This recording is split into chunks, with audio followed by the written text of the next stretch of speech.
নমস্কাৰ আপুনি চাই আছে গাঁও চহৰ জিলাৰ খবৰ মই জয়ন্ত মাধৱ গোস্বামী পুনৰ চলন্ত ৰেলত যুৱতী নিৰ্যাতন কলেজীয়া ছাত্ৰীক নিৰ্যাতন ছাত্ৰ নেতাৰ অভিযুক্ত প্ৰাচুৰ্য পৰাশৰ কমাৰ্চ কলেজৰ প্ৰাক্তন সভাপতি অভিযুক্ত ছাত্ৰ নেতাক লপাথপা ভুক্তভোগী ছাত্ৰীৰ লগতে একাংশ সহপাঠীৰ 2023-24 বৰ্ষৰ ছাত্ৰ একতা সভাৰ সভাপতি আছিল প্ৰাচুৰ্য কমাৰ্চ কলেজৰ প্ৰাক্তন সভাপতিৰ কাণ্ডক লৈ উত্তেজনা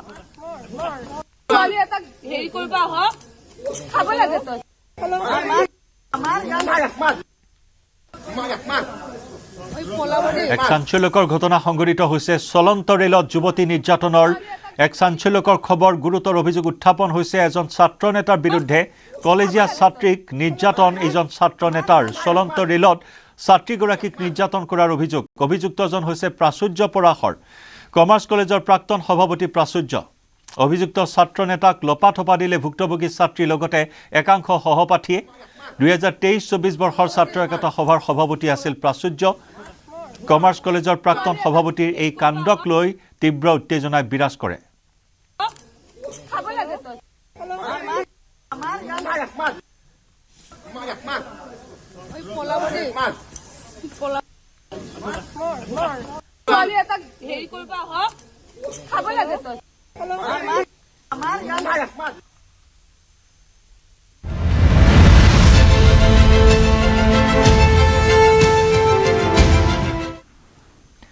দুদিনীয়া ভ্ৰমণসূচীৰে অসমলৈ আহিব প্ৰধানমন্ত্ৰী নৰেন্দ্ৰ মোদী কাইলৈ বাগৰুম্বাৰ মেগা ইভেণ্টত উপস্থিত থাকিব মোদী বিমানবন্দৰৰ পৰা পোনে পোনে অৰ্জুন ভোগেশ্বৰ বৰুৱাৰ প্ৰকল্পত উপস্থিত হ'ব মোদী প্ৰধানমন্ত্ৰীৰ সন্মুখত 10,000 শিল্পীয়ে পৰিৱেশন কৰিব বাগৰুম্বা নৃত্য নিশাটো খানাপাৰাৰ কইনাধৰাত কটাব মোদীয়ে দেওবাৰে পুৱা নাৰেংগীৰ পৰা হেলিকপ্টাৰেৰে উৰা মাৰিব কলিয়াবৰত কাজিৰঙাৰ এলিভেটেড কৰিডৰৰ আধাৰশিলা স্থাপন কৰি বিশাল জনসভা সম্বোধন কৰিব মোদীয়ে ইফালে অহা ফেব্ৰুৱাৰীত পুনৰ গুৱাহাটীলৈ আহিব প্ৰধানমন্ত্ৰী মোদী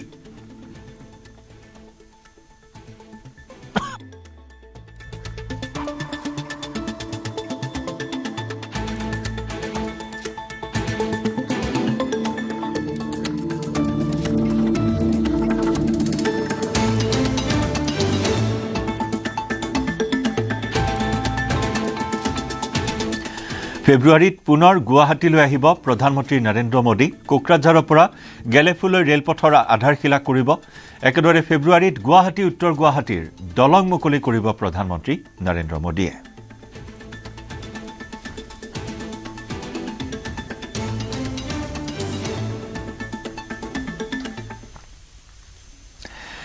NEF ৰেলৱে সেৱাত নতুন সংযোজন কাইলৈ উত্তৰ পূবৰ ৰেল যাত্ৰাত হ'ব নতুন সংযোজন কাইলৈ ফ্লেগ অফ কৰা হ'ব বন্দে ভাৰত স্লিপাৰ এক্সপ্ৰেছ ট্ৰেইনৰ কামাখ্যা ষ্টেচনৰ পৰা হাওৰালৈ চলিব বন্দে ভাৰত স্লিপাৰ ট্ৰেইন কামাখ্যাৰ পাছত পৰৱৰ্তী ষ্টপেজ হ'ব ৰঙিয়া আৰু নিউ বঙাইগাঁও একে সময়তে হাওৰাৰ পৰা যাত্ৰা আৰম্ভ কৰিব দ্বিতীয়খন ৰেল হাওৰাত প্ৰধানমন্ত্ৰী নৰেন্দ্ৰ মোদীয়ে ফ্লেগ অফ কৰিব গুৱাহাটীত মুখ্যমন্ত্ৰী হিমন্ত বিশ্ব শৰ্মাই ফ্লেগ অফ কৰিব এই ৰেলখনৰ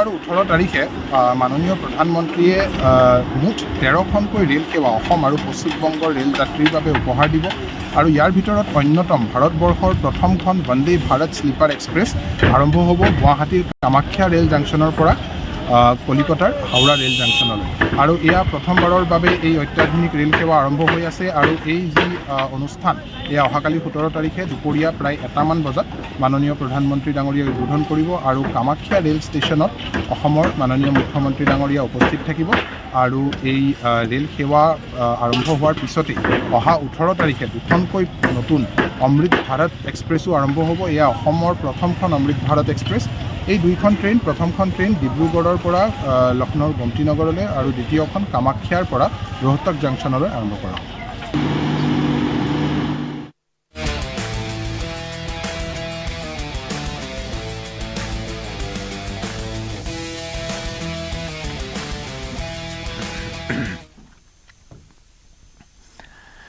আৰু একেদৰে কলিয়াবৰত প্ৰধানমন্ত্ৰীৰ সভাক লৈ তৎপৰ ৰাজ্য চৰকাৰ তথা প্ৰশাসন।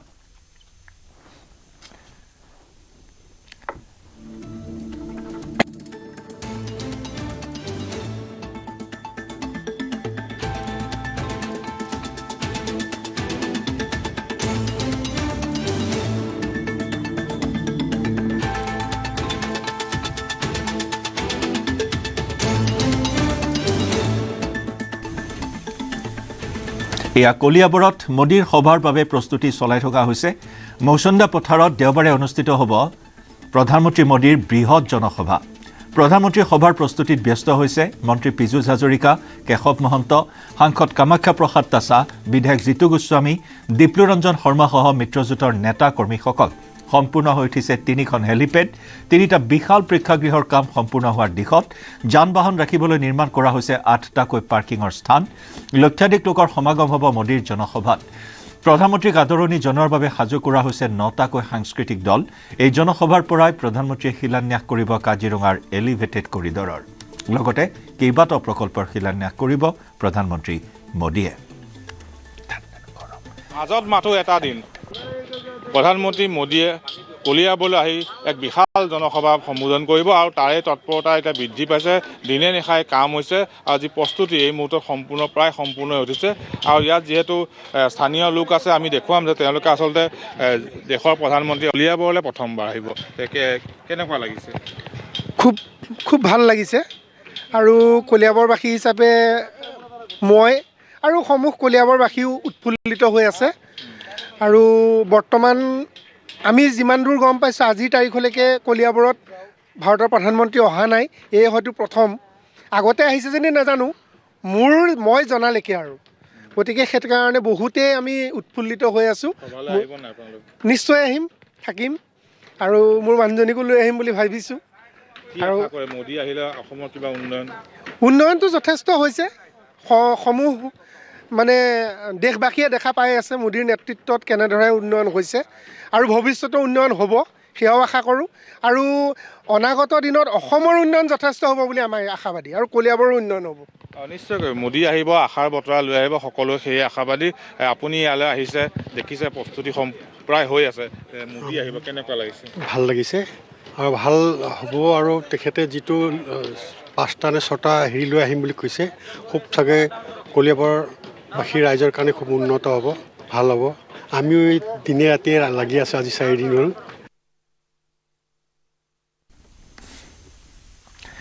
আৰু ইফালে ফেব্ৰুৱাৰীত মুকলি হ'ব গুৱাহাটী উত্তৰ গুৱাহাটীৰ মাজৰ ব্ৰহ্মপুত্ৰৰ দলং। প্ৰধানমন্ত্ৰী মোদীয়ে মুকলি কৰিব এই দলংখন। 3003 কোটি টকা ব্যয় সাপেক্ষে নিৰ্মাণ কৰা হৈছে দলংখন। 7ম শতিকাৰ কামৰূপৰ ৰজা কুমাৰ ভাস্কৰ বৰ্মনৰ নামত নামাকৰণ কৰা হৈছে এই সেতুখন। এয়া নিৰ্মাণ সম্পূৰ্ণ হোৱাৰ পথত আগবাঢ়িছে বহু চৰ্চিত গুৱাহাটী উত্তৰ গুৱাহাটীৰ মাজৰ এই দলংখন। আটক ধুনীয়াকৈ নিৰ্মাণ কৰা হৈছে এই দলংখন। এই দলংখন মুকলি হোৱাৰ পিছতে যাতায়াতৰ ক্ষেত্ৰত এক দীৰ্ঘদিনীয়া সমস্যা সমাধান হ'ব। বিশেষকৈ গুৱাহাটী আৰু উত্তৰ গুৱাহাটীৰ মাজৰ যাত্ৰীসকলে যাতায়াতৰ নামত বছৰ বছৰ ধৰি দুৰ্ভোগ ভুগি অহা সেই দীৰ্ঘদিনীয়া সমস্যাৰ অন্ত পৰিব। আৰু সেই বহু প্ৰতীক্ষিত ফেব্ৰুৱাৰী মাহলৈ এই মুহূৰ্তত অপেক্ষা। ভাৰতৰ প্ৰধানমন্ত্ৰীগৰাকীয়ে ফেব্ৰুৱাৰীত পুনৰ গুৱাহাটীত উপস্থিত হৈ এই সেতুখন মুকলি কৰিব। কুমাৰ ভাস্কৰ বৰ্মনৰ নামত নামাকৰণ কৰা হৈছে এই সেতুখন। আমাৰ সতীৰ্থ সাংবাদিক বিষ্ণু শইকীয়াৰ সৈতে আমি সংযুক্ত হৈছোঁ। বিষ্ণু, ইতিমধ্যে প্ৰায় নিৰ্মাণ হোৱাৰ পথত এই বহু চৰ্চিত দলংখন, আটক ধুনীয়াকৈ নিৰ্মাণ কৰা এই দলংখন মুকলি কৰিব ভাৰতৰ প্ৰধানমন্ত্ৰীগৰাকীয়ে। নিশ্চিতভাৱে এয়া গুৱাহাটী আৰু উত্তৰ গুৱাহাটীৰ যাত্ৰীসকলৰ বাবে এক আশাৰ সেতু হৈ ৰ'ব এই সেতুখন। নিশ্চয়, আচলতে গুৱাহাটী আৰু উত্তৰ গুৱাহাটীৰ ৰাইজৰ বাবে অতিকৈ আশাৰ সেতু এখন। কাৰণ আগতে যদি গুৱাহাটীলৈ উত্তৰ গুৱাহাটীৰ যিসকল লোক আছিল তেওঁলোক আহিবলগীয়া হৈছিল, তেনেহ'লে প্ৰায় 1 ঘণ্টাৰ পৰা 1.5 ঘণ্টা লাগিছিল কাৰণ শৰাইঘাট ইয়াৰ কাষতে আছে নাতিদুৰেত শৰাইঘাট দলং আৰু শৰাইঘাট দলঙত হোৱা যান জঁটৰ বাবে যথেষ্ট সময় তেওঁলোকৰ ব্যয় কৰিবলগীয়া হৈছিল কিন্তু এতিয়াৰ পৰা এই দলংখন ফেব্ৰুৱাৰী মাহৰ পৰা মুকলি কৰাৰ পাছতে 10 পৰা 15 মিনিটৰ ভিতৰতে এই গুৱাহাটী আহি উপস্থিত হ'ব উত্তৰ গুৱাহাটীৰ লোকসকল আমি দেখুৱাম দলঙৰ নিৰ্মাণ কাৰ্য চলি আছে এই মুহূৰ্তত আৰু খুব তীব্ৰ গতিত নিৰ্মাণ কাৰ্য চলাই আছে যেহেতু ফেব্ৰুৱাৰীত প্ৰধানমন্ত্ৰী আহিব প্ৰধানমন্ত্ৰী অহাৰ পিছত যিখন কুমাৰ ভাস্কৰ বৰ্মন এই সেতুখন মুকলি কৰিব আৰু 6 লেনযুক্ত এই সেতুখনে আচলতে আশাৰ বতৰা কঢ়িয়াই আনিছে দুয়োটা পাৰৰ ৰাইজৰ কাৰণে কিয়নো এই সেতুখন নিৰ্মাণৰ জৰিয়তে যথেষ্ট দূৰত্ব হ্ৰাস পোৱাই নহয় ইয়াৰ যি দুয়োটা অঞ্চলৰ অৰ্থনৈতিক যি পৰিকাঠামো সেই পৰিকাঠামো সলনি হৈ পৰিব কাৰণ ইয়াৰ যাতায়াত ব্যয় হ্ৰাস পোৱাৰ লগতে সময় হ্ৰাস পাব সমান্তৰালভাৱে উত্তৰ গুৱাহাটীলৈ যাবলগীয়া যিসকল গুৱাহাটীৰ লোক থাকে বা যিসমূহ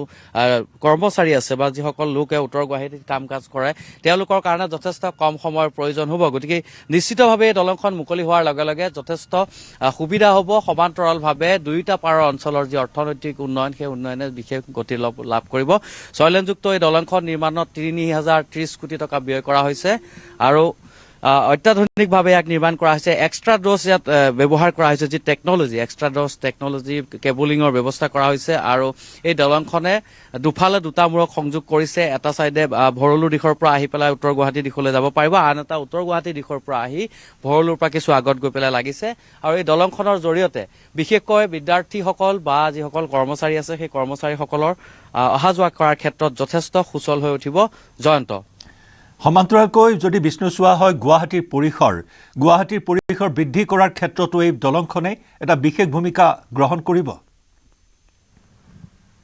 নিশ্চয়কৈ চাওক জয়ন্ত যদি এই দলংখন মুকলি হোৱাৰ লগে লগে গুৱাহাটী আৰু উত্তৰ গুৱাহাটীৰ মাজত থকা যিটো ব্যৱধান থাকিব সেই ব্যৱধানটো যথেষ্ট হ্ৰাস পাব আৰু সমান্তৰাল মাজত মাত্ৰ দলংখনেহে সেতু হিচাপে থাকিব কাৰণ দুয়োটা পাৰ গুৱাহাটীৰ সৈতে এক প্ৰকাৰ সংলগ্ন হৈ পৰিব আৰু যিহেতু উত্তৰ গুৱাহাটীত ইতিমধ্যেই গুৱাহাটী উচ্চ ন্যায়ালয় স্থাপন কৰা হৈছে আৰু গুৱাহাটী উচ্চ ন্যায়ালয়কে ধৰি তাত কেইবাখনো চিকিৎসালয় আছে যিহেতু আমি যদি চাওঁ তাত GNRCৰ দৰে চিকিৎসালয় আছে গতিকে দুয়োটা পাৰৰ মাজত মাত্ৰ নদীখনে বাধাৰ প্ৰাচীৰ হিচাপে থিয় দিছিল কিন্তু এই দলংখন নিৰ্মাণৰ লগে লগে বা এই দলংখন মুকলি হোৱাৰ লগে লগে গুৱাহাটী আৰু উত্তৰ গুৱাহাটীৰ মাজত কোনো ধৰণৰ প্ৰভেদ নাথাকিব দুয়োটা পাৰে গুৱাহাটীৰ এক বৃহৎ অঞ্চল অন্তৰ্ভুক্ত হ'ব বুলি ক'ব পাৰি জয়ন্ত নিশ্চয় বিষ্ণু ধন্যবাদ জনাইছো আপোনাক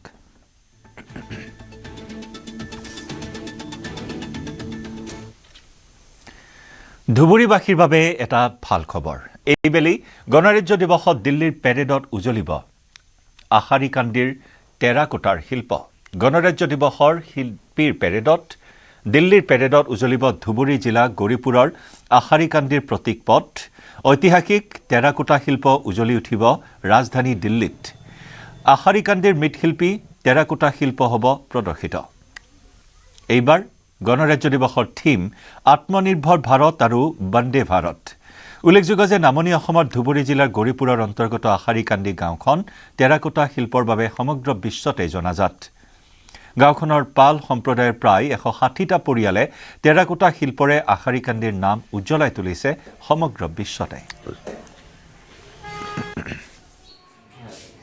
এনে আমি সৰুৰ পৰাই এই কামটোৰ লগত জড়িত আছো যেহেতু আমি জন্মৰ পৰাই মানে বুজা সময়ৰ পৰাই মানে দেখা পাইছো আমাৰ আইতাহঁতে মানে কৰিছে মা-দেউতাহঁতেও কৰিছে তেতিয়াৰ পৰাই আমি মানে কৰিছো আৰু পঢ়াৰ মাধ্যমতে আমি স্কুল কলেজৰ মাধ্যমতে আমি ঘৰত আহি কামবিলাক কৰিছো তাৰ পিছত নিজে কৰিলেতো নহব তাৰ পিছত আমি আমাৰ অফিচৰ পৰথৰত মানে ট্ৰেইনিং আদি এইবিলাক হৈ আছিল তাতে আমি পাৰ্টিচিপেট কৰিছো আৰু ডিজাইন ৱৰ্কশ্বপ এইবিলাক হৈছিল তাতেও পাৰ্টিচিপেট কৰিছো তাৰ পিছত এতিয়া ৰিসেন্টলি মই যোৱাবাৰ এমপ্লয়মেন্ট মাষ্টাৰ কাৰ্ডত মানে সিলেক্ট হৈছো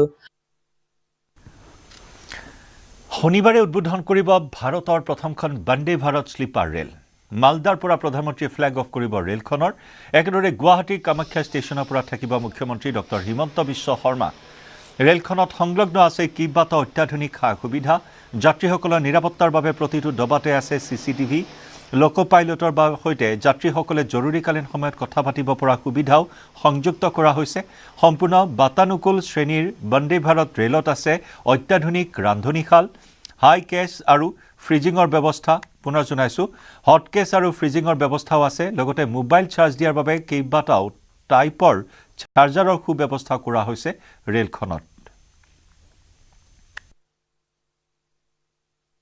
মই এই মুহূৰ্তত উপস্থিত আছো ভাৰতৰ প্ৰথমখন বন্দে ভাৰত শ্লিপাৰ কোচ ৰেলৰ ভিতৰত, আৰু এইখন আছে কামাখ্যা ৰেলৱে ষ্টেচনত। আৰু কাইলৈ প্ৰধানমন্ত্ৰী নৰেন্দ্ৰ মোদীয়ে ফ্লেগ অফ কৰিব এই অত্যাধুনিক ৰেলখন, আৰু ভাৰতৰ প্ৰথমখন শ্লিপাৰ কোচ বুলি কোৱা হৈছে। ভাৰতৰ ভিতৰতে অসমৰ পৰা কলকাতালৈ চলিব এই ৰেলখন। এই ৰেলখনৰ ভিতৰত আছে অত্যাধুনিক কেইবাটাও সা সুবিধা, আৰু কি কি সা সুবিধা আছে আমি আপোনালোকক দেখুৱাম। কিন্তু তাৰ পূৰ্বে আমি উত্তৰ পূব ৰেলৱেৰ জনসম্পৰ্কৰক্ষী বিষয়া আমাৰ সৈতে উপস্থিত আছে, তেওঁৰ সৈতে আমি কথা পাতিবলৈ চেষ্টা কৰিম। আমি দেখুৱাম ৰেলখনত কি কি সুবিধা পাব যাত্ৰীসকলে, আৰু এইখন কিয় অত্যাধুনিক ৰেল বুলি কোৱা হৈছে। আমি অকণমান আগুৱাই আহিম, দেখুৱাম যে আচলতে এই ৰেলখনত কেইবাটাও সা সুবিধা সন্নিৱিষ্ট কৰা হৈছে, আৰু ভাৰতৰ প্ৰথমখন শ্লিপাৰ কোচ বন্দে ভাৰত ট্ৰেইন, নহয় জানো? গতিকে ইয়াৰ পৰা কেনেধৰণৰ সা সুবিধা আমাৰ যিসকল যাত্ৰী আছে বা কেনেধৰণৰ তেওঁলোকে উপভোগ্য হৈ উঠিব ভ্ৰমণ? হয়, এয়া ভাৰতবৰ্ষৰ প্ৰথমখন বন্দে ভাৰত শ্লিপাৰ ট্ৰেইন, আৰু আমাৰ বাবে সৌভাগ্যৰ কথা যে এই ভাৰতবৰ্ষৰ প্ৰথমখন বন্দে ভাৰত শ্লিপাৰ আমাৰ গুৱাহাটীৰ কামাখ্যা ষ্টেচনৰ পৰা আৰম্ভ হ'ব, আৰু এয়া কলিকতাৰ হাওৰা ষ্টেচনলৈকে চলিব। অহা 17 তাৰিখে মাননীয় প্ৰধানমন্ত্ৰী ডাঙৰীয়া ইয়াৰ শুভ উদ্বোধন কৰিব, আৰু কামাখ্যা ষ্টেচনত অসমৰ মাননীয় মুখ্যমন্ত্ৰী ডাঙৰীয়া উপস্থিত থাকিব, আৰু তেওঁৰ উপস্থিতিত এই ট্ৰেইনখনৰ প্ৰথমটো যাত্ৰা আৰম্ভ হ'ব। আৰু এই ৰেলখনত বহুকেইটা বিশেষত্ব আছে। ইমান বছৰে ধৰি যি যাত্ৰীসকলে সমস্যা পাইছিলে সকলোখিনি ইয়াতে সমাধান কৰিবলৈ চেষ্টা কৰা হৈছে। প্ৰথমকৈ আপুনি যদি চাব যে গোটেই কোচৰ ডিজাইনটো এটা নতুনভাৱে ভবা হৈছে, নতুনভাৱে চিটৰ ডিজাইনেই হওক বা বাকী যেনেকৈ ধৰক আমি ইয়াতে দেখিবলৈ পাইছোঁ যে ওপৰলৈ উঠিবলৈ যি লেডাৰৰ ব্যৱস্থা, সেই লেডাৰটো এটা আন ধৰণে কৰা হৈছে যাতে মহিলাসকলৰ বা বৃদ্ধসকলৰ বাবে অলপ সুবিধাজনক হয়। তাৰ উপৰিও যদি আপুনি চাই ইয়াতে এটা পেনিক বাটনৰ ফেচিলিটি এটা দিয়া হৈছে, যোনটো আপুনি এইফালে দেখিবলৈ পাব। ইয়াতে আপুনি চাব পাৰিব যে ইয়াতে এটা পেনিক বাটন দিয়া হৈছে। এই বাটনটো প্ৰেছ কৰাৰ লগে লগে এটা ইণ্ডিকেশ্যন গুচি যায় এই ট্ৰেইনৰ লোকো পাইলট আৰু ট্ৰেইন মেনেজাৰলৈ যে কোনো যাত্ৰীৰ কিবা অসুবিধা হৈছে, আৰু তাৰ পিছত এই কোচৰ বাহিৰতে মই দেখুৱাম এটা মাইকৰ ফেচিলিটি আছে, যাৰ সহায়ত যাত্ৰীয়ে কথা পাতিব পাৰে লোকো পাইলট বা গাৰ্ডৰ সৈতে। আচলতে জৰুৰীকালীন সময়ত কথা পাতিব। হয়, জৰুৰীকালীন আগতে যোনটো ব্যৱস্থা আছিলে এলাৰ্ম চেইনৰ, সেইটো এতিয়া আঁতৰাই দিয়া হৈছে, কিয়নো আমি দেখিবলৈ পাওঁ যে বহু সময়ত এলাৰ্ম চেইনটো প্ৰকৃত দৰকাৰ নথকাকেও হেৰি কৰাৰ মানে প্ৰেছ কৰে, আৰু তাৰ বাবে ৰেলখন ৰখি যাব লগা হয়। তাৰ সলনি এইটো কৰাৰ ফলত এতিয়া যিসকল জৰুৰী কিবা আপাতকালীন যদি কিবা এনেকুৱা স্থিতি হয় তেতিয়া তেওঁলোকে কথা পাতি গাড়ীখন ৰখুৱাব পাৰিব। মই বাহিৰত আছে, মই আপোনাক দেখুৱাই দিম। তাৰ উপৰি আপুনি এইটো চাওক, এইটো যোনটো মোবাইল চাৰ্জিং পইণ্ট, সেইটো নতুনভাৱে, কাৰণ আমি আজিকালি দেখিবলৈ পাওঁ যে যাত্ৰীসকলৰ বিভিন্ন টাইপৰ ফোন থাকে, তাত C টাইপ, A টাইপ এনেকুৱা ধৰণৰ চাৰ্জাৰ থাকে, সেইবাবে ইয়াতে সকলো ধৰণৰ চাৰ্জাৰৰ দিয়া হৈছে সুবিধা। আৰু তাৰ উপৰি ইয়াতে যি যাত্ৰীৰ সুৰক্ষা, এই সুৰক্ষাৰ বাবে আপুনি দেখিবলৈ পাব ইয়াতে বহুকেইটা CCTV কেমেৰা প্ৰত্যেকটো কোচতে লগোৱা হৈছে, যাতে কোনো ধৰণৰ অবৈধ কাম যদি হয় তেতিয়াহ'লে ইমিডিয়েটলি CCTVত হেৰি কৰিব পাৰি। তাৰ উপৰি এই কোচটোত যি আমাৰ ছাছপেনশ্যনৰ ব্যৱস্থা, সেয়াও এটা নতুনভাৱে কৰা হৈছে, আৰু লগতে এণ্টি ক্ৰেছ ফিচাৰ, কভাচ ফিচাৰ, এই সকলোখিনি ইয়াতে আছে। তাৰ উপৰি ইয়াতে বাথৰুমৰ যোনটো ডিজাইন, যোনটো ৱাছৰুমৰ ডিজাইন, সেয়াও নতুনকৈ কৰা হৈছে। আপুনি দেখিব আহল বহল সুবিধাজনক। আমি অকণমান আগুৱাই যাওঁ, আৰু কেইবাটাও সা সুবিধা আছে, এইফালে যাম। কেনেকুৱা ধৰণৰ সা সুবিধা আছে আমি আহিছোঁ, আমি আকৌ পুনৰবাৰ আহিছোঁ। আচলতে খাদ্যৰ ক্ষেত্ৰত ইয়াত কি কি আছে আমি এবাৰ চাব বিচাৰিম। হয়, ইয়াতে আমাৰ খাদ্য গৰম কৰি ৰাখিবৰ বাবে, ঠাণ্ডা কৰি ৰাখিবৰ বাবে সকলোখিনি আছে। আপুনি দেখিবলৈ পাব বটল কুলাৰ, তাৰপিছত ইয়াতে হটকেছ আছে য'ত খাদ্য গৰম কৰিব পৰা সা সুবিধা আছে, আৰু লগতে ইয়াতে এইফালে চাব পাৰিব এটা গাৰ্বেজ কম্পেক্টৰ দিয়া হৈছে। যেতিয়া ধৰক যিকোনো ধৰণৰ জাবৰ জোঁথৰ ইয়াতে পেলোৱাৰ পিছত কম্পেক্ট হৈ যায়, কম্পেক্ট হৈ যোৱাৰ লগে লগে বহু কম ঠাইত গোটেইখিনি বস্তু আহি যায়, গতিকে তেতিয়া সহজভাৱে আৰু কেপাচিটি ইয়াৰ বৃদ্ধি হৈ যায়। লগতে ফায়াৰ এক্সটিংগুইচাৰৰ ব্যৱস্থাও আছে।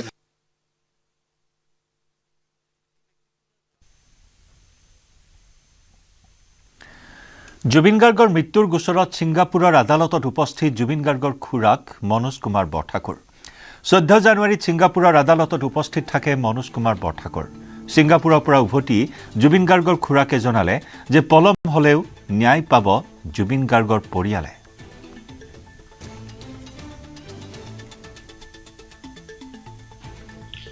অসমীয়াৰ হিয়াৰামঠু জুবিন গাৰ্গ শাৰীৰিকভাৱে নোহোৱা হোৱা প্ৰায় 4 মাহে হ'ব হ'ল। সমগ্ৰ অসমবাসী তথা জুবিন অনুৰাগীয়ে বিচাৰি আছে জুবিন গাৰ্গে ন্যায় লাভ কৰক। মোৰ কাষত আছে মনোজ কুমাৰ বৰঠাকুৰ। দাদা, আপুনি দি আহিলে, এতিয়া গৈছিলে, পক্ষখিনি দেখিছে দেখি প্ৰথম দিনাৰ কি খবৰ প্ৰথম দিনাৰ সোণাৰীত আমি উপস্থিত হৈছিলোঁ। ছিংগাপুৰ গভৰ্ণমেণ্টৰ আমন্ত্ৰণ ক্ৰমে আমি গৈছিলোঁ। তেওঁলোকে বিচাৰিছিল পৰিয়ালৰ কোনোবা এজন উপস্থিত থাকক। আমি গৈ যিখিনি আমাৰ উপস্থিতিত সেইদিনা প্ৰথম দিনাৰ যিদিনা 14 জানুৱাৰীৰ যিটো শুনানি, তাত সাক্ষ্যদান কৰিছে ডেভিড লিম, যিজন তদন্তকাৰী বিষয়া মূল। তেওঁ নিজৰ বক্তব্য দাঙি ধৰিছে মেজিষ্ট্ৰেট কৰোণাৰ সন্মুখত, যিজনক কৰোণাৰ বুলি কয়। তেওঁৰ সাক্ষাতত তেওঁ ডিটেইলড তেওঁ ইনভেষ্টিগেশ্যন যিখিনি পাইছে সেইখিনি তেওঁ কৈছে। তাৰপিছত সাক্ষ্যদান কৰিলে সেই য়াটখনৰ যিজন কেপ্টেইন, তেওঁৰ নামটো পাহৰি গৈছোঁ, সেইজনে দিলে তেওঁ যিখিনি অভিজ্ঞতা গোটেই ইনচিডেণ্টটো প্ৰথমৰ পৰা শেষলৈকে তেওঁ চিঞৰিছিল, তেওঁ পিছত পানীত জঁপিয়াই নামিছিল, তাৰপিছত চেষ্টা কৰিছিল কৰা, সেইখিনি দিছে। তাৰপিছত দিছে যিগৰাকী পেথলজিষ্ট ডক্টৰ, তেওঁ দিছে তেওঁৰ ৰিপৰ্টত কি কি পালে, কি কি কণ্টেণ্টখিনি কি কি আছিলে তাৰ, সেইবিলাকৰ বিষয়ে ক'লে। তাৰপিছত আৰু এজন চালকে দিছিলে য়াটখনৰ, তেওঁ দুভাষীৰ সহায়ত দিছে, আৰু এই কেপ্টেইনজনেও দুভাষীৰ সহায়ত লৈছে, অন্য এজন এডভকেট এজনে সহায় কৰি দিছে। আৰু শেষত মানে ৰূপকোমল কলিতা প্ৰবাসী অসমীয়া, তেখেতে দিছে, সেইজন উদ্যোক্তাসকলৰ ভিতৰত এজন। তেওঁ ডিটেইলড গোটেই কথাখিনি কৈ গৈছে, গোটেই ঘটনাটোত তেওঁ কিয় দেৰি হৈছিলে আহি পোৱা, আৰু কিয় কেনেকৈ তেওঁ গোটেই অভিজ্ঞতাটো চাক্ষুষ অভিজ্ঞতাটো দিছে আৰু ষ্টেটমেণ্টটো দিছে মেজিষ্ট্ৰেটৰ আগত। এতিয়া কিমান দূৰ আশা কৰা কি আমি এইটো আৰু 2 দিন সাক্ষ্যদান চলিব। তাৰপিছত আমাৰ কৰোণাৰ যিজন মেজিষ্ট্ৰেট, যিজনে জাষ্টিচ, তেওঁ কি ৰায়দান দিয়ে পিছত সেইটোৰ ওপৰত পৰৱৰ্তী সাক্ষ্যদানৰ ওপৰত নিৰ্ভৰ কৰিব। তেওঁ আল্টিমেটলি তেওঁহে মেইন আৰ্বিটাৰ, তেওঁ গোটেই কথাটো চালি জাৰি চাই কি দিলে। আমি আশাবাদী তেওঁলোকে তাত যিখিনি লুফলছ আছিলে, যিখিনি ডিলে হৈছিলে, সেইখিনিৰ ওপৰত তেখেতসকলে নিশ্চয় এটা কৰিব। কিয়নো তাৰ 3:13-15 এটা কল কৰিছে, ডেছপাৰেট কল এটা, যে এইটো চিৰিয়াছ কণ্ডিশ্যন আছে। তাৰপিছত 5 কিমান মিনিটলৈকে 32 নে কিমান মিনিটত তাক হস্পিটেলত ঘোষণা কৰা হৈছে। এই সময়ছোৱাত মানে আমি ভাবিছোঁ যে বৰ গুৰুত্বপূৰ্ণ আছিলে।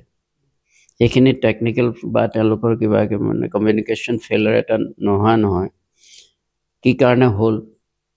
আৰু আমি ষ্টেটমেণ্ট এটা দিছিলোঁ তাত, যে আমি বিচাৰিছিলোঁ যে ডিটেইল ক্ৰনলজিকেল এটা অৰ্ডাৰত গোটেই ছিকুৱেঞ্চিয়েল এটা আমাক দেখুৱাওক, মানে আমালৈ পঠাওক, ভিডিঅ'ই হওক হওক। সেইটো তেওঁলোকে একচেপ্ট কৰিছে, কিয়নো আমি লাষ্ট মমেণ্টবিলাক দেখা নাই, ভিডিঅ'খিনি টুকুৰাকৈ দেখিছোঁ। সেইখিনি যাতে ডিটেইল এটা অৰ্ডাৰত থাকে।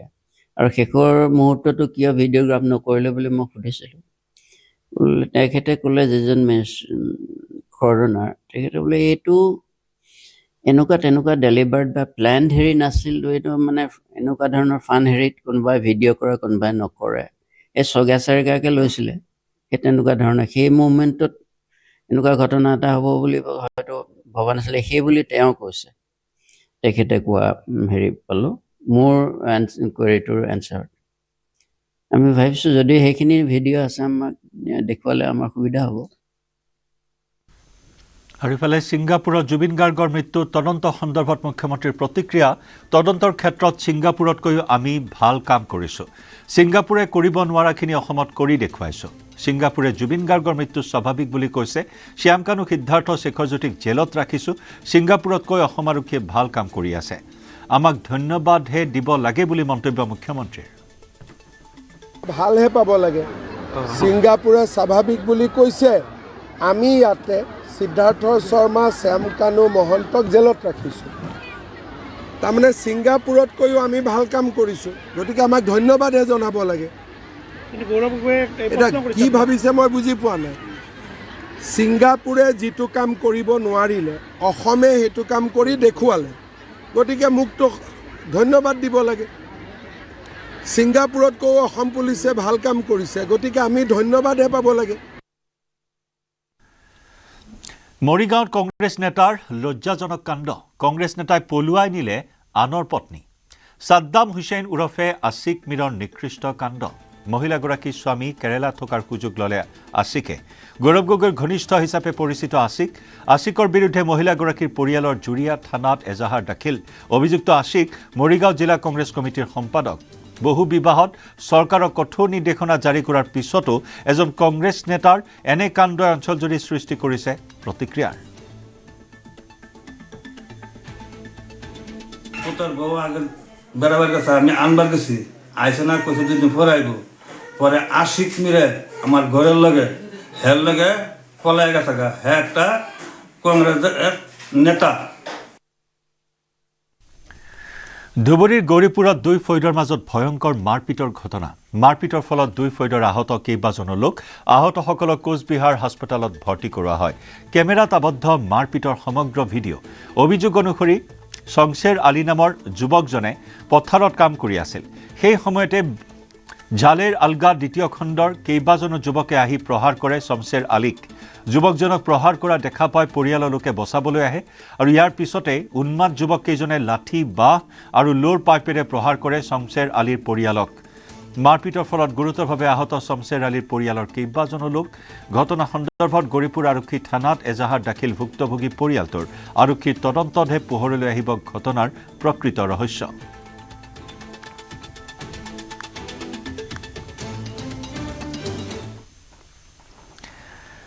মুখ্যমন্ত্ৰীৰ মহানুভৱতা কথা দি কথা ৰাখিলে মুখ্যমন্ত্ৰী হিমন্ত বিশ্ব শৰ্মাই ভোগালীৰ প্ৰাক্ষণত দুবছৰীয়া শিশুৰ হৃদযন্ত্ৰ চিকিৎসাৰ দায়িত্ব ল'লে মুখ্যমন্ত্ৰীয়ে অসুস্থ শিশুটিৰ মাতৃৰ অনুৰোধ মৰ্মে চিকিৎসাৰ দায়িত্ব লয় মুখ্যমন্ত্ৰী ডক্টৰ শৰ্মাই বোকাখাটৰ আৱৰ্ত ভৱনত শিশুটিৰ মাতৃয়ে মুখ্যমন্ত্ৰীক কাতৰ অনুৰোধ কৰিছিল 19 জানুৱাৰীত শিশুটিক চিকিৎসাৰ বাবে নিয়া হ'ব বেংগালুৰুলৈ নিয়াৰ যাৱতীয় ব্যৱস্থা কৰাই দিছে মুখ্যমন্ত্ৰী ডক্টৰ শৰ্মাই মুখ্যমন্ত্ৰী হিমন্ত বিশ্ব শৰ্মাক কৃতজ্ঞতা জ্ঞাপন কৰিছে শিশুটিৰ পিতৃ মাতৃ আৰু পৰিয়ালে মুখ্যমন্ত্ৰীগৰাকীৰ হৈ নাম কীৰ্তন কৰিব শিশুটিৰ ককাকে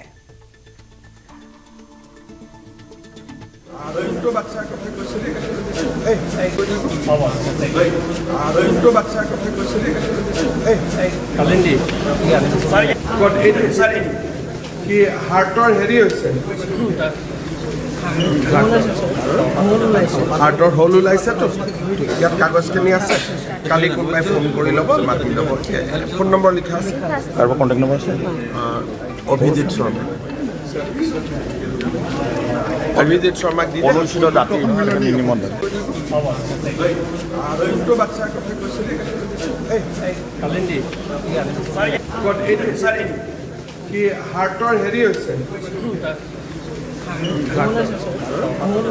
হাৰ্টৰ হোল ওলাইছেতো ইয়াত কাগজখিনি আছে কালি কোনোবাই ফোন কৰি ল'ব মাতি ল'ব আমি সিদিনাখন গ'লোঁ ছাৰক লগ পালোঁ বিশেষকৈ আমাক ভাস্কৰ কালিন্দী দাদাই লগ কৰাই দিলে ছাৰক তাৰপৰা ছাৰে আমাক কাগজখিনিও জমা ল'লে ছোৱালীজনী হাৰ্টৰ হোল আছিলে তো তাই সেইটো কথাটো চবেই গম পায়েই চাগে বহুতে যে হোলটো আছিলে তাৰপৰা আমি ছাৰক কাগজ জমা দিলোঁ কাগজ জমা দিয়াৰ পৰা ছাৰে ক'লে যে মই কালি ফোন কৰিম বুলি ক'লে কিন্তু ছাৰে ইয়াৰ পৰা বোকাখাটৰ পৰা ওলাই আধা ঘণ্টা হৈছে তাৰ পাছতে মোবাইল ফোন আহিছে জি এম চিৰ পৰা ফোন আহিছে তাৰপৰা কৈছে যে আপোনালোকৰ ট্ৰিটমেণ্টটো অতি সোনকালে হৈ যাব বুলি এনেকৈ বুলি ক'লে ডকুমেণ্টছ বিচাৰিলে মানে ৰিপৰ্টখিনি বিচাৰিলে আৰু তাৰপৰা দিলোঁ আমি তাৰপাছত মাজতে আকৌ এবাৰ ফোন আহিলে তাৰপৰা ফোনত ক'লে যে আপোনালোকে গুৱাহাটী আহিব লাগিব 19 তাৰিখে গুৱাহাটী আহিব লাগিব 19 তাৰিখৰ পৰা মানে গুৱাহাটীৰ পৰা আপোনাক বেংগলোৰ পঠাব এনেকৈ বুলি ক'লে আজি ৰাতিপুৱা ফোন আহিছে টিকেট কৰি দিছে তেওঁলোকে পিডিএফ পঠাইছে টিকেটৰ পিডিএফ হয় পিডিএফ পঠাইছে তাৰপৰা ফোন কৰিলে ফোন কৰি ক'লে যে বাচ্চাৰ আৰু আপোনাৰ টিকেট হৈ গৈছে আপোনালোকে 12:30 পোৱাকৈ গুৱাহাটী আহিব লাগিব তাৰপিছত আপোনালোকৰ 6:40 ফ্লাইট আছে এনেকৈ বুলি ক'লে তাকে মই মুখ্যমন্ত্ৰী আমাৰ মাননীয় মুখ্যমন্ত্ৰীক অশেষ ধন্যবাদ জনাইছোঁ যাতে আমাৰ ইমান সহায় কৰিছে তামাৰহাটত সংঘটিত হৈছে এক চাঞ্চল্যকৰ ঘটনা ডকাইতিৰ কায়দাৰে গৰাকীৰ পৰা কাঢ়ি লৈ গ'ল পোৱালীসহ 4জনী ক্ষীৰতী গাই 12 জানুৱাৰীত তামাৰহাটৰ মুছলমানপাৰা গাঁৱৰ মুনাব্বৰ হুছেইনে পশ্চিমবংগৰ বাৰবিছাৰ পৰা ক্ষীৰতী গাইকেইজনীক কিনি আনিছিল। দুই ভতিজাৰ সৈতে মুনাব্বৰে 4টা পোৱালীসহ ক্ষীৰতী গাইকেইজনী লৈ ঘৰলৈ অনাৰ পথত অসমবংগ সীমান্তৰ কোকিলাডাঙ্গা গাঁৱত 10জনীয়া এটা গো মাফিয়াৰ দলে কাঢ়ি লয় গৰুকেইটা। অভিযোগ মতে আশ্ৰাফুল মণ্ডল ওৰফে আশ্ৰাফ, আমিনুৰ ৰহমান আৰু 8-10জনীয়া দলটিয়ে গৰুকেইটাৰ বাবদ 1 লাখ টকাৰ ধন দাবী কৰে। লগতে গৰুৰগৰাকীক নানা দাবী ধমকি প্ৰদান কৰাৰ লগতে প্ৰাণে মৰাৰ ভাবুকি দিয়ে গো মাফিয়া আশ্ৰাফে। আনহাতে আশ্ৰাফ আমিনুৰৰ নেতৃত্বত থকা ডকাইত তথা মাফিয়াৰ দলটোৱে গৰুকেইটা কোকিলাডাঙ্গা গাঁৱৰ মনোৱাৰ হুছেইনৰ ঘৰত আবদ্ধ কৰি ৰাখে। গৰুৰগৰাকীয়ে ঘটনাস্থলীৰ পৰা কোনোমতে জীৱন বচাই পলায়ন কৰে। পিছত ভুক্তভোগীয়ে ঘটনা সন্দৰ্ভত আশ্ৰাফুল মণ্ডল ওৰফে আশ্ৰাফ, আমিনুৰ ৰহমান আৰু লগত থকা মাফিয়া কেইটাৰ নামত তামাৰহাট থানাত দাখিল কৰে এজাহাৰ। ভুক্তভোগীৰ এজাহাৰৰ ভিত্তিত আৰক্ষীয়ে আমিনুৰ ৰহমান নামৰ মাফিয়াক আটক কৰিবলৈ সক্ষম হৈছে। সোমবাৰৰ দিন বজাৰৰ পৰা 4টা গৰু কিনিছোঁ, পোৱালি 4টা পোৱালি 4টা গাখীৰৰ কাৰণত। গাই কিনিছে? গাই কিনিছোঁ 4টা। কোন বজাৰৰ পৰা? এই কি বাৰবিছীয়া বেংগলৰ পৰা। কুকলাডাঙা যে কয়, এই কুকলাডাঙা আসামত আৰু বেংগলৰ বৰ্ডাৰত, সেইটো 4টা 8-10টা ল'ৰাই আমাক কাঢ়ি নিলে গৰুটো। আটক দিছে? আমিনুৰ নামৰ এটা ল'ৰা আৰু আশ্ৰাফ আৰু মনোৱাৰ হুছেইন, মই 3টা নাম পাওঁ আৰু 7-8টা ল'ৰা আছিল আৰু এইটোতো মই নাম নাপাওঁ। তাৰপিছত কি হ'ল, কি কৰিলে? সি আমাক আটক কৰিলে, আটক কৰি কিনি ঘৰত লৈ গ'ল গৰুখিনি আৰু আমাক পুৰা ধমকি দিলে, তই ইয়াৰ পৰা জালিগিৰা নহ'লে মাৰি পেলাম আৰু কাটিম। 1 লাখ টকা দাবী কৰিছে। আমিতো দুখীয়া মানুহ, আমাৰ পইচা নাই। আমি গাখীৰ খাবৰ কাৰণত লৈ আহিছোঁ, ৰমজান মাছৰ কাৰণত। কিবা কৰি পলাই আহি কিনি তামাৰ থানাত ইজাৰ দিলোঁ। এতিয়া কি বিচাৰে? মই ন্যায় বিচাৰোঁ। চৰাইদেউত আলফা স্বাধীনৰ এজন কেডাৰৰ আত্মসমৰ্পণ। ধনঞ্জয় অসম ওৰফে অমৰজ্যোতি মৰাণৰ আত্মসমৰ্পণ। তিনিচুকীয়া জিলাৰ পেঙেৰিত ঘৰ অমৰজ্যোতি মৰাণৰ। পুনৰবাৰ জনাইছোঁ, চৰাইদেউত আলফা স্বাধীনৰ এজন কেডাৰৰ আত্মসমৰ্পণ। এইজন হৈছে ধনঞ্জয় অসম ওৰফে অমৰজ্যোতি মৰাণ। তিনিচুকীয়া জিলাৰ পেঙেৰিত ঘৰ অমৰজ্যোতি মৰাণৰ।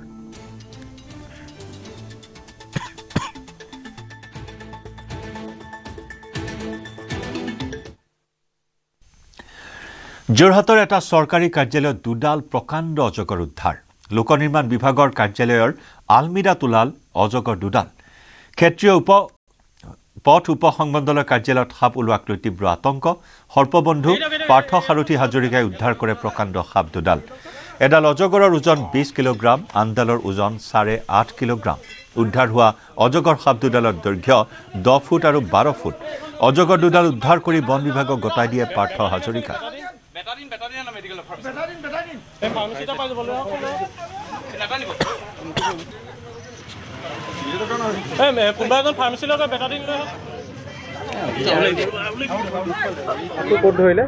আজি দুপৰীয়া আমালৈ ফোন এটা আহিছিলে, PWD ৰোড চাব ডিভিজন 1 গড়মূৰৰ যিটো শাখা আছে তাত অজগৰডাল প্ৰত্যক্ষ কৰিছিলে।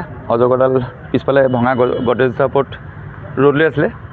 আমাক মাতিলে, আমি আহিলোঁ। ট'টালিকে ফৰেষ্ট ডিপাৰ্টমেণ্টক আমি খবৰ দিয়া হ'ল। ফৰেষ্ট ডিপাৰ্টমেণ্টৰ মানুহ আহিছে, পুলিচকো আমি ইনফৰ্ম কৰি আহিছিলোঁ, যিহেতু তেখেতৰ কিবা ফায়াৰৰ কাম চলিছে কাৰণে পুলিচ আহিব নোৱাৰিলে। আমি যেতিয়া ইয়াত আহিছোঁ, আহি পেলাই আমি চাফ চিকুণ কৰি দেখিছোঁ, তাত এডাল নহয় দুডাল অজগৰ আছিলে আৰু দুইডালে ফিমেল হয়। এডাল আপোনাৰ 8.5 কেজি ওলাইছে, এডাল 21 কেজি ওলাইছে। তেওঁ সকলোৰে সহযোগিতা আমি এইটো উদ্ধাৰ কৰিছোঁ। উদ্ধাৰ কৰি যিহেতু বন সাপটো এডাল আপোনাৰ 8.5 ফুট আছে, এডাল আমি 12 ফুট পাইছোঁ। 8.5 ফুট 12 ফুট। আৰু এতিয়া আমি যিহেতু ফৰেষ্ট ডিভিজনৰ মানুহ আহিছে, কাৰণ যিহেতু ভঙা ট্ৰাংক এটা ভিতৰত আছিলে, অকণ আঘাতপ্ৰাপ্ত হৈছে, আমি সেইকাৰণে ফাৰ্ষ্ট এইডটো কৰিছোঁ। কৰি পেলাই এতিয়া ফৰেষ্ট ডিভিজন ডিপাৰ্টমেণ্টৰ হাতত আমি জনাই দিম। তাত আৰু অকণ ট্ৰিটমেণ্ট হ'ব, হোৱাৰ পিছত তাক ৰিলিজ কৰিব।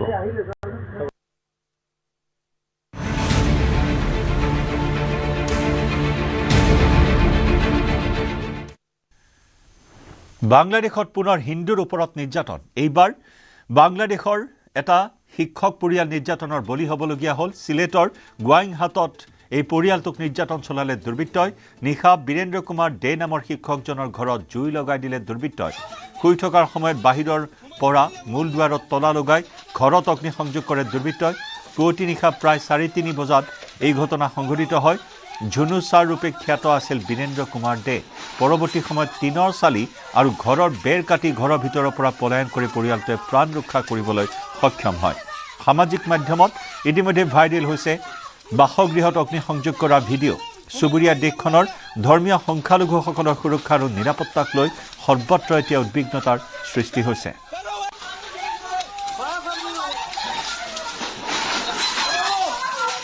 আৰু এনেদৰে বাংলাদেশত ধাৰাবাহিকভাৱে অব্যাহত আছে হিন্দুৰ ওপৰত নিৰ্যাতন।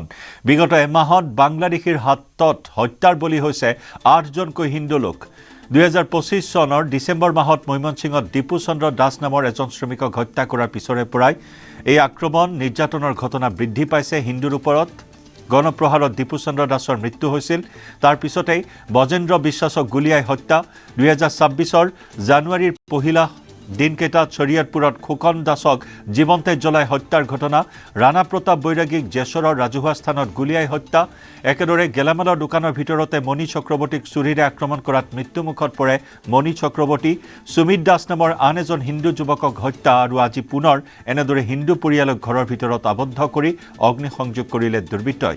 শিক্ষক পৰিয়ালক হত্যাৰ চেষ্টা চলাই দুৰ্বৃত্তই।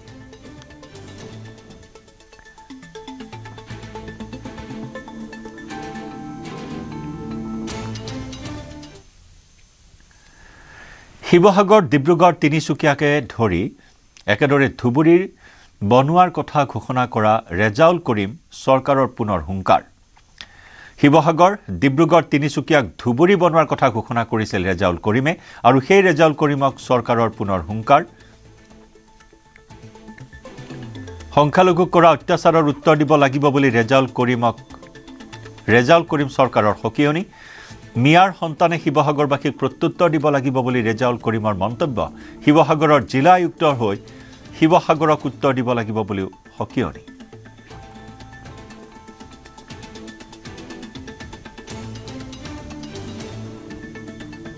আপোনালোকে জানে যে হিমন্ত বিশ্ব শৰ্মা ডাঙৰীয়া কি ধৰণে অন্যায়ভাৱে অসমৰ ধৰ্মীয় সংখ্যালঘুসকলক, অসমৰ নিষ্পেষিত জাতিক কি ধৰণে অন্যায় অত্যাচাৰ কৰে, তাৰ জবাব আমি কলমৰ জৰিয়তে দিব লাগিব। তাৰ জবাব শিৱসাগৰ ডিচি হৈ দিব লাগিব। তাৰ জবাব ধুবুৰী ডিচি হৈ দিব লাগিব। তাৰ জবাব বঙাইগাঁও ডিচি হৈ আমাৰ ল'ৰা ছোৱালীয়ে দিব লাগিব। এই সংকল্প আমি গোটেইজন ল'ৰা ছোৱালী ল'ব লাগিব। ত্ৰিপুৰাৰ আগৰতলাত মুখ্যমন্ত্ৰী হিমন্ত বিশ্ব শৰ্মা। পশ্চিমবংগত অনুপ্ৰৱেশকাৰীক আশ্ৰয় দিয়া হৈছে। অনুপ্ৰৱেশ সমগ্ৰ উত্তৰ পূৰ্বাঞ্চলৰ বাবে সম্প্ৰতি এক ডাঙৰ প্ৰত্যাহ্বান। অনুপ্ৰৱেশ ৰোধ কৰিবলৈ কঠোৰ পদক্ষেপ লোৱা উচিত। উত্তৰ পূব জীয়াই থাকিবলৈ ভাৰত বাংলা সীমান্তত কৰিবলগীয়া বহু কাম আছে।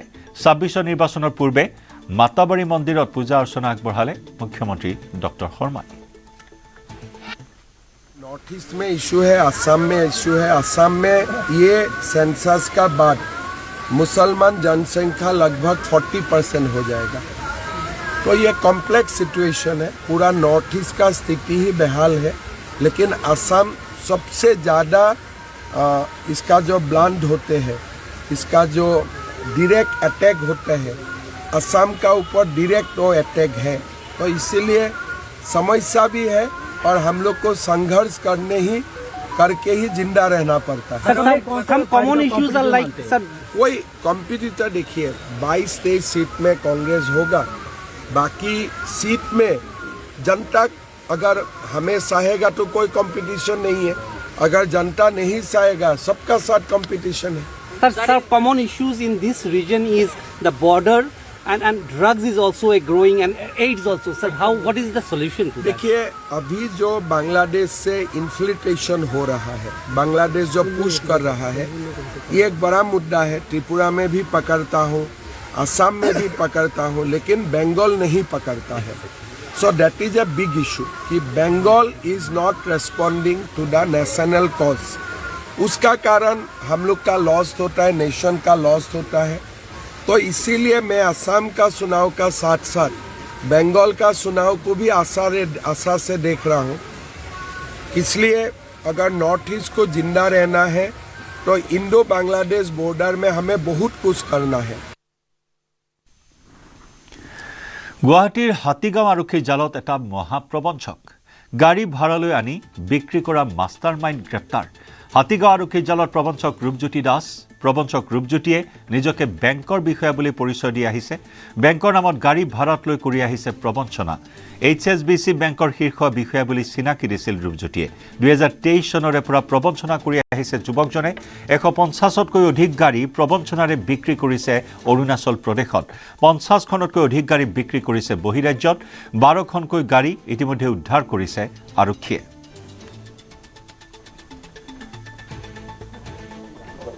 মানে জানুৱাৰী 1 তাৰিখে মঞ্জু গোস্বামী নাজিৰা শিৱসাগৰৰ তেখেতৰ পৰা এখন এজাহাৰ পৰিছিল যে তেখেতৰ গাড়ীখন কোনোবাই ভাড়াত আনি কিনে আপোনাৰ গাড়ীখন তাৰপিছত নোহোৱা হৈ আছিলে তাৰপিছত সেইটো যেতিয়া আমি তদন্ত কৰিলোঁ তদন্তকালত গম পোৱা গ'ল যে ৰূপজ্যোতি দাস তেখেত ইয়াত বৰ্তমান ভেটাপাৰাতে আছিলে তেখেত অৰিজিনেল ঘৰ হয় কমলপুৰ তেওঁ গাড়ী মানুহৰ পৰা ভাড়াত লৈ কিনে সেইখন গাড়ী অকশ্যনৰ গাড়ী বুলি কৈ বেলেগক আকৌ বিক্ৰী কৰি দিয়ে থাৰ্ড পাৰ্টিক তেনেকৈ প্ৰায় তেখেতে 80খনমান গাড়ী বিক্ৰী কৰা আমি হিচাপ এটা পাইছোঁ আৰু সেইটোৰ তদন্তকালতে আমাৰ এতিয়ালৈকে 12খন গাড়ী ৰিকভাৰ হৈছে অৰুণাচলৰ পৰা আৰু এই ক্ষেত্ৰত আমাৰ নিজৰে বশিষ্ঠ থানাৰ আৰক্ষীও অলপ সহায় কৰিছে আৰু তাৰপিছত জোনাই আৰক্ষীয়ে সহায় কৰিছে আৰু এতিয়া যিমানখিনি গাড়ী আছে গোটেই ৰিকভাৰ গাড়ীখিনি আমি ইয়াতে থৈ দিছোঁ পৰৱৰ্তী কামখিনি কৰিবৰ কাৰণে ধুবুৰীৰ আঠানীৰ আলগাত ৰাইজৰ ৰোষত 2টা গৰু চোৰ 2 গৰু চোৰে পাণবাৰীৰ পৰা 3টা গৰু চুৰি কৰি নি থাকোঁতে আটক কৰে ৰাইজে ধৃত চোৰ দুটা থুৰীয়া পাহাৰৰ জহিৰুল আৰু বাৰেক ৰাইজে চোৰ দুটাক আটক কৰি উত্তম মধ্যম সোধাই সমজাই দিয়ে আৰক্ষীক আঠানী আৰক্ষীয়ে চোৰ দুটাক আটক কৰি তদন্ত অব্যাহত ৰাখিছে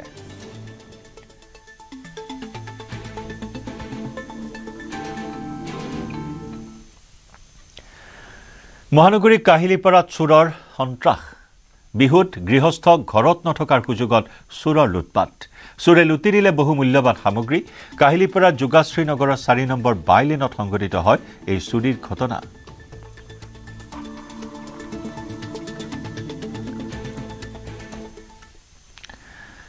বাহনৰ খুন্দাত নাহৰ ফুটুকিৰ মৃত্যু কিন্তু মৃত নাহৰ ফুটুকিটোকো এৰি নিদিলে একাংশ উন্মাদ লোকে মৃত নাহৰ ফুটুকিটোৰ দাঁত নখ নেজ কাটি লৈ গ'ল একাংশ লোকে মৃত নাহৰ ফুটুকিটো ৰক্ষা কৰিব নোৱাৰিলে বন বিভাগ তথা আৰক্ষীয়ে এই ঘটনা নাহৰকটীয়াৰ নমাটিৰ সমীপৰ ঘুৰণীয়া টছত সংঘটিত হয় তীব্ৰবেগী বাহনৰ খুন্দাত মৃত্যু হৈছিল নাহৰ ফুটুকিটোৰ উল্লেখযোগ্য যে দীৰ্ঘদিন ধৰি অঞ্চলটোত নাহৰ ফুটুকিৰ এটা জাকে বিচৰণ কৰি ত্ৰাসৰ সৃষ্টি কৰি আহিছিল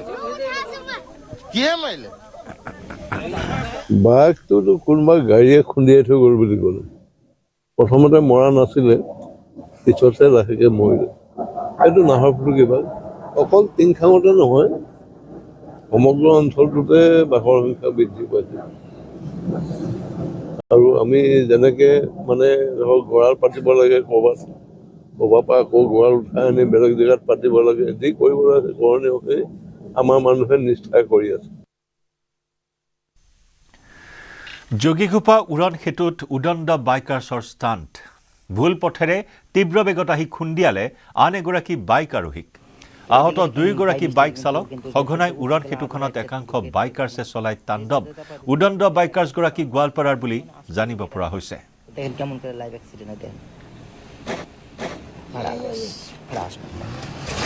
যোগীঘোপা ব্রিজ ডাউন দিয়ে অলরেডি নামে এটা লেফট সাইডের রোড তো এদিকে দেখেন বাই মিস্টেকে কিন্তু লেফট সাইড দিয়ে উঠতে গেলে আরও রাইট সাইড দিয়ে ঢুকিয়ে দিয়েছে তার মানে যে সাইডে চাপা দিয়েছে ওই সাইড দিয়ে গাড়ি আসার চান্স বেশি মানে আসবে ওইটাই রাস্তা তো দেখেন কেমন করে লাইভ অ্যাক্সিডেন্ট দেখেন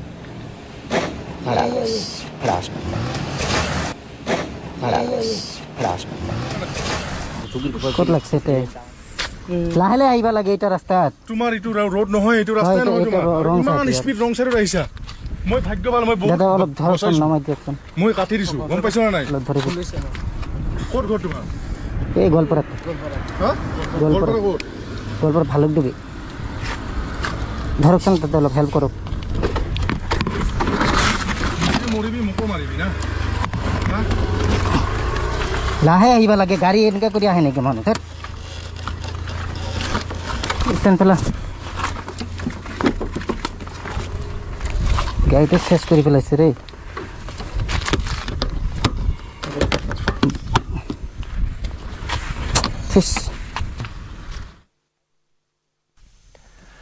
মাজুলী জেংৰাইমুখৰ ৰাজীৱ ভৱনত উত্তপ্ত পৰিস্থিতি ক্ষুব্ধ কংগ্ৰেছ কৰ্মীয়ে ৰাজীৱ ভৱনত লগালে তলা মাজুলীত কংগ্ৰেছ দলক দুৰ্বল কৰাৰ অভিযোগ এপিচিচিৰ সাধাৰণ সম্পাদক আৰু মাজুলীৰ তত্ত্বাৱধায়ক বাণী হাজৰিকাৰ বিৰুদ্ধে অসম প্ৰদেশ কংগ্ৰেছ কমিটিৰ সাধাৰণ সম্পাদক আৰু মাজুলীৰ তত্ত্বাৱধায়ক বাণী হাজৰিকাই স্বেচ্ছাচাৰিতাৰে গণভিত্তি নথকা লোকক ব্লক কংগ্ৰেছত নতুন দায়িত্ব অৰ্পণ কৰা কেন্দ্ৰ কৰি জেংৰাইমুখ ৰাজীৱ ভৱনত উত্তপ্ত পৰিস্থিতিৰ সৃষ্টি হয় যোৱা 13 জানুৱাৰীৰ দিনা মাজুলী জিলা কংগ্ৰেছৰ অন্তৰ্গত মাজুলী ব্লক আৰু উজনি মাজুলী ব্লক কংগ্ৰেছ কমিটিখন ভংগ কৰি নতুন কমিটি গঠন কৰে উজনি মাজুলী কংগ্ৰেছ কমিটিৰ সভাপতি হিচাপে যুৱ কংগ্ৰেছ কৰ্মী প্ৰণৱজ্যোতি বাৰিকক সভাপতি হিচাপে দায়িত্বভাৰ ন্যস্ত কৰা সহজে মানি ল'ব পৰা নাই কংগ্ৰেছ কৰ্মীসকলে শুকুৰবাৰে নতুন সভাপতি প্ৰণৱজ্যোতি বাৰিকে জেংৰাইমুখ ৰাজীৱ ভৱনত নতুন কাৰ্যভাৰ ল'বলৈ উপস্থিত হওঁতে বাধা প্ৰদান কৰে আৰু তাকে লৈ কংগ্ৰেছ কৰ্মীসকলৰ মাজত তীব্ৰ উত্তেজনাৰ লগতে এক উত্তপ্ত পৰিস্থিতিৰ সৃষ্টি হয়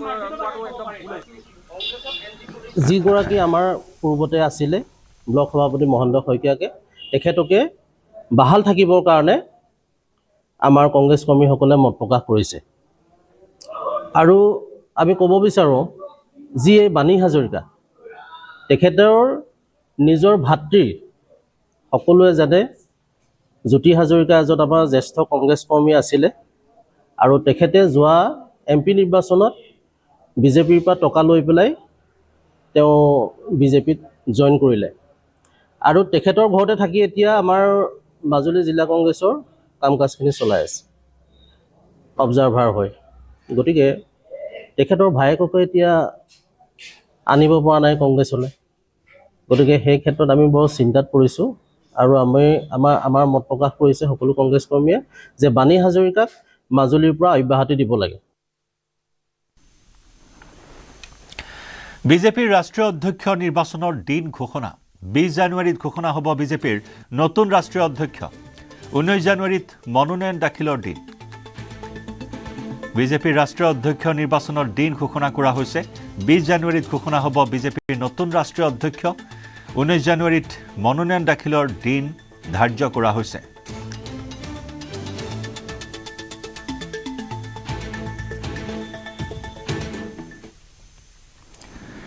যমুনামুখত ভোটাৰ তালিকাৰ পৰা 200 লোকৰ নাম কৰ্তন কৰাৰ অভিযোগ আঁচনিৰ দিয়াৰ প্ৰলোভনেৰে স্বাক্ষৰ লৈ নাম কৰ্তন কৰাৰ অভিযোগ আমচুৰ বিজেপি নেতাৰ বিৰুদ্ধে আমচু নেতাৰ গুৰুতৰ অভিযোগ যমুনামুখ থানাত বিজেপি নেতাৰ বিৰুদ্ধে আমচুৰ গোচৰ নাম কৰ্তনৰ জাননীলৈ থানাত উপস্থিত বহু লোক চৰকাৰী আঁচনিৰ প্ৰলোভনেৰে প্ৰপত্ৰত স্বাক্ষৰ লোৱাৰ অভিযোগ প্ৰবীণ চন্দ্ৰ আৰু প্ৰতিম চৌধুৰীয়ে স্বাক্ষৰ সংগ্ৰহ কৰাৰ অভিযোগ বিজেপি নেতা ৰাতুল বৰাৰ নিৰ্দেশত স্বাক্ষৰ সংগ্ৰহ অভিযান প্ৰবীণ চন্দ্ৰ আৰু প্ৰতিম চৌধুৰীৰ জীৱিত লোককো মৃত বুলি প্ৰেৰণ কৰা হৈছে জাননী দোষীৰ বিৰুদ্ধে কঠোৰ ব্যৱস্থা লোৱাৰ দাবী আমচুৰ মোক মৃত্যু বুলি ঘোষণা কৰিছে সিহঁতে এইটোহে মোৰ এইয়া জাননী মোৰ এইটো কালি যাব লাগে আমাক নোটিছ দিছে মই বোলে মৃত্যু মোৰ ডেড এতিয়া নাম কোন কাটি দিছে মৃত বুলি ভোটাৰ লিষ্টত নাম কাটিছে হেৰি নোটিছ আহিছে আমাৰ মানে যেতিয়া 25ৰ খচৰা আহিছে খচৰাৰ মাজতে আমাৰ নামটো কৰ্তন কৰা হৈছে নতুনকৈ বুট উঠাইছে এতিয়া মানে বুটৰটোৰ নামটো কটা খাই গৈছে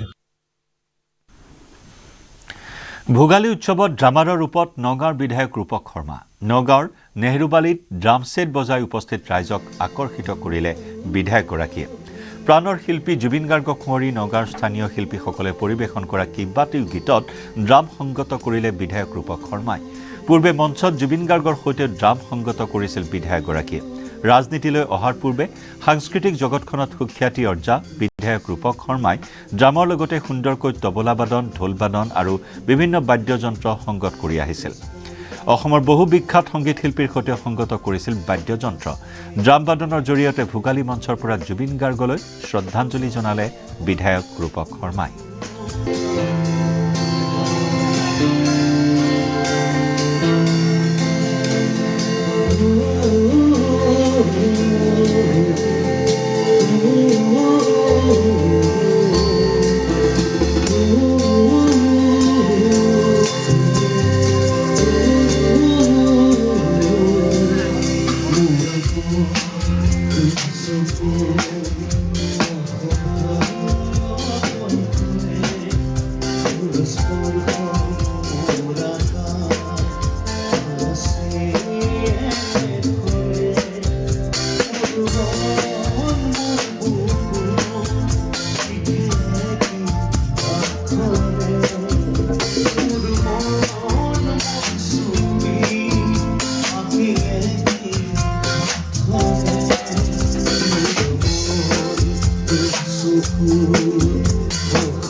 আজি ছবিগৃহত মুক্তিলাভ বিহু এটেক নামৰ এখন বলিউডৰ ছবিৰ ছবিখনৰ প্ৰযোজক হুজাই যুৱক প্ৰবীৰ কান্তি সাহা বলিউডি ছবিখনৰ সৰহসংখ্যক দৃশ্যগ্ৰহণ অসমতে হৈছে ছবিখনত কণ্ঠদান কৰিছে জুবিন গাৰ্গেও ৰাজ্যৰ লগতে মুঠ 210টা ছবিগৃহত একেলগে মুক্তিলাভ কৰিছে এই ছবিখনে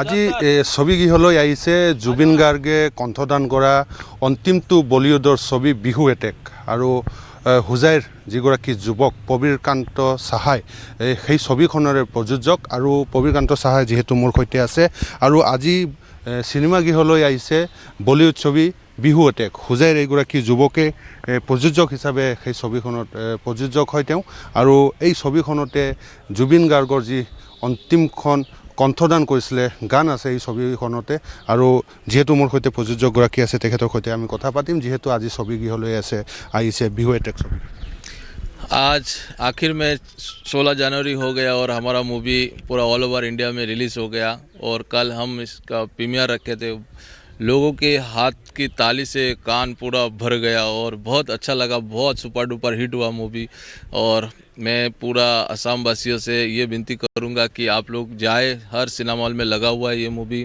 बुक माई शो में भी आप इसको बुक कर सकते हैं और इस मूवी को देखे हमारा लोकल बच्चा लोग के बॉलीवुड का एक्टर से बहुत उम्दा हमारा संस्कृत हमारा कार्बी कल्चर सब आपको देखने को मिलेगा इस मूवी का अंदर तो बहुत अच्छा मूवी है आप लोग जाओ और फटाफट देखो ইয়াৰ সৈতে সময় হ'ল গাঁও চহৰ জিলাৰ খবৰৰ পৰা বিদায় লোৱাৰ নমস্কাৰ